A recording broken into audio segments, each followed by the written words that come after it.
That's good. So talk to us about this morning's news, the NFT deal. Oh yeah, we're partnering with cryptocurrency, and it was a great opportunity for us to the world's evolving, everything is kind of going electronically, and it was just very timely for us to become more educated, and as we translate with the new world, I guess. How did they approach you about it, and how did you guys end up reaching a deal with them? Yeah, everyone's on an individual, kind of basis. We complied, like same thing as all our other deals, went through influencer and had guys reach out to individuals, and it kind of just rolled on like hearsay. Like as soon as, a good thing goes by someone, we kind of try to inform each other and help each other with, deals ourselves, and, word kind of spread to each other, and we kind of got working with them, so it was cool. How much business acumen has everybody had to pick up over the last 5 months? A lot. It's been, this is the best, I guess, platform you have in terms of, translating into a professional career. And this being my, 6th year of college, I've never been prepared and educated the way I've been for this past year. It's been amazing as I, aspire to be a professional in terms of basketball, but also, having a career. And this has, been the best training, and, with the school having people to help us out and educate us, it's been, perfect for us. What did you think about the offensive flow and spacing in the first exhibition? Sorry, one more time. What did you think about the offensive flow and the spacing? And first time out there against a different opponent, how did you feel? Oh yeah, it felt great to get out there and play against other people.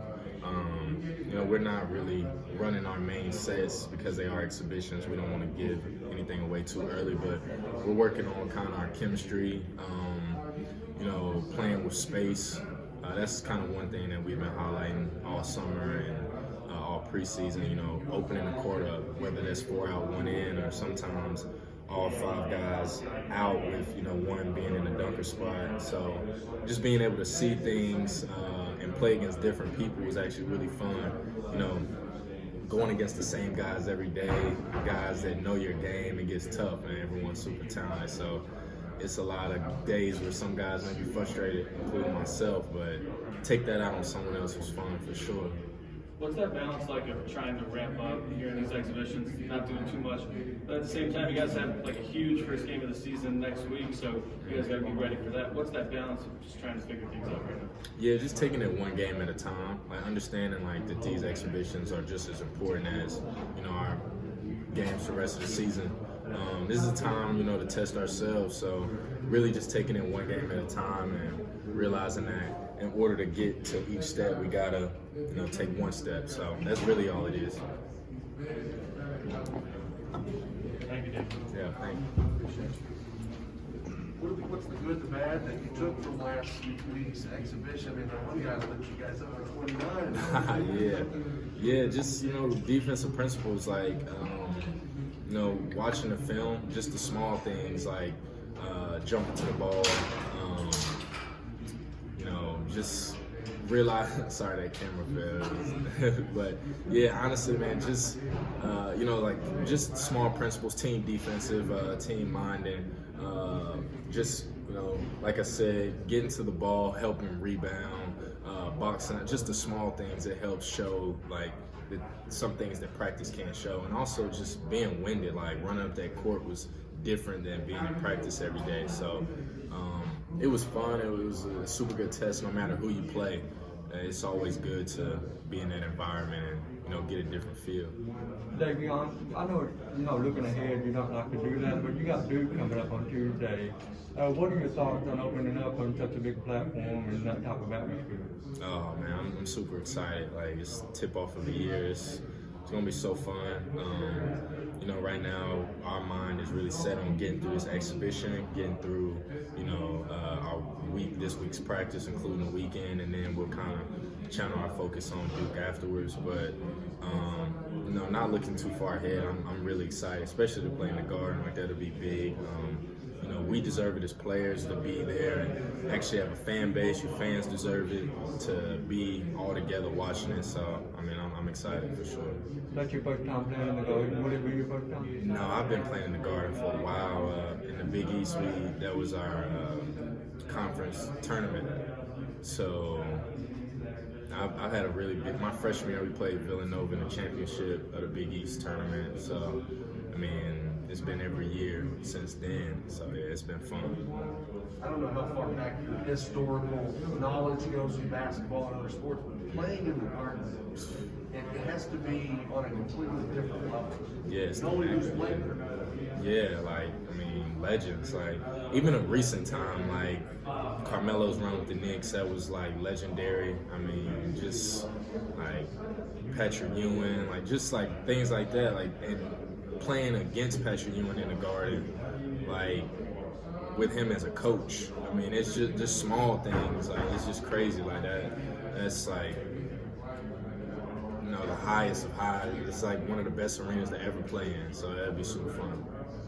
They hype up the Champions Classic. I know last year in Indianapolis, I mean, the atmosphere was like playing in a big, empty, like, Coliseum. I mean, the atmosphere was horrible.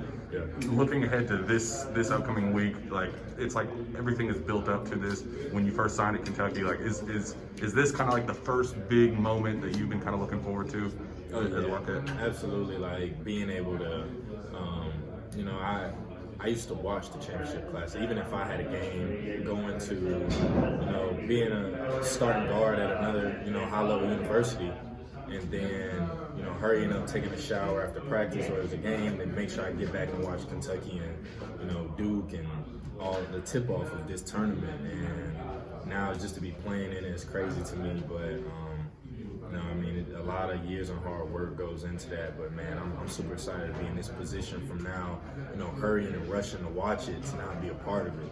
It's mind-blowing to me, but I'm super excited, man. In terms of your role, I know when you signed here, talking to people behind the scenes, they described you as this perfect fit, that you were going to be this plug-and-play kind of spark plug. You were kind of forced into a role last season that you thrived in, but it wasn't kind of the one that they kind of hoped would be. It feels like this situation now is that role where you can be that plug-and-play, fill the gaps.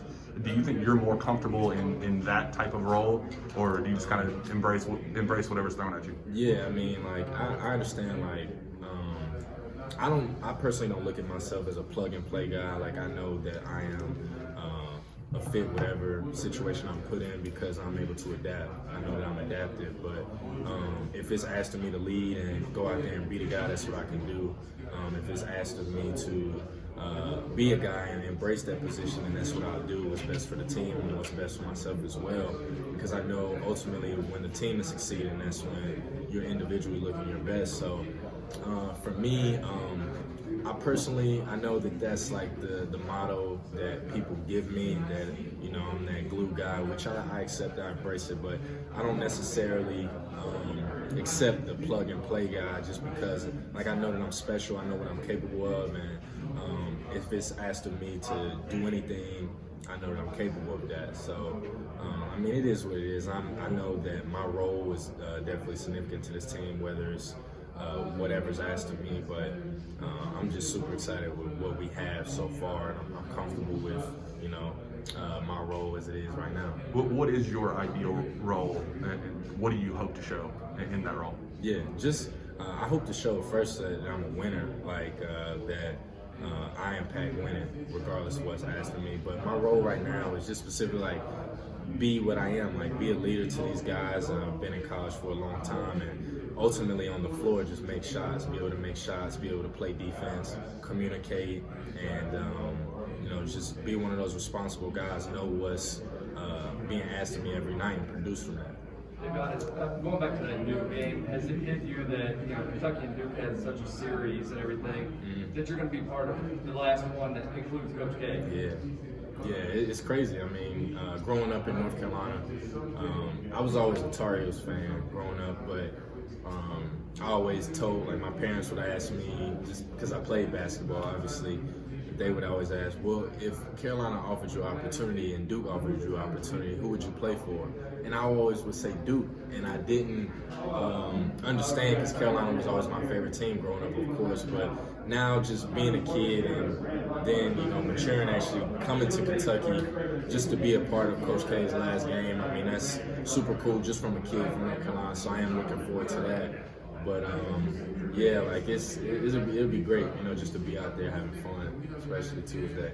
I had in coming back, and it was just like I was just happy, extremely happy just to be back, and I'm still excited, for the type of season that we're capable of and that we could have this year.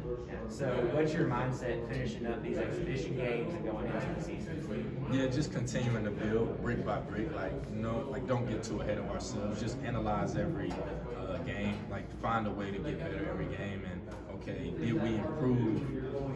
We have a week of practice between each game, essentially, or a few days less than that. Did we improve on the things that we're working on in practice into the next game? So that's really all it is. Hey guys, I did pull Davion 2 minutes ago. How do you feel, Davion, playing point guard or shooting guard? How do those positions play out in your mind? Yeah, it's interesting here. It's essentially all the same thing. We run a system where we play with 3 to 4 initiators, and when I say initiator, a guy that can bring it up or a guy that can start our offense. So whether I'm at 1, 2, or 3, it's really all the same thing. I'm very comfortable in all positions, and I think that's kind of what helps me be special out there, is that being able to adapt to all 3 positions just fine. It really doesn't bother me. How different is the system from what you all ran last year? Or is it the same? Yeah, we're playing extremely faster this year. I mean, we have guys that can get the ball up, like Xavier, super talented and very fast with the ball. Tata, I mean, you can put different players, everyone can get it up with pace, and that's kind of what we're trying to show. And being with guys that can spread the floor, shoot the ball better, that really opens everything up so we can play with space. So speed and space is 2 things that we're definitely, playing with this year. Is different than last year. How important is speed and pace to what you guys want to get done? Yeah, it's essential. That's how we want to play. We want to put up as many points. I mean, we're hoping teams press us so we can play fast, score quick, defend full court. I mean, that's just kind of the feel that we're trying to have this year. I got a full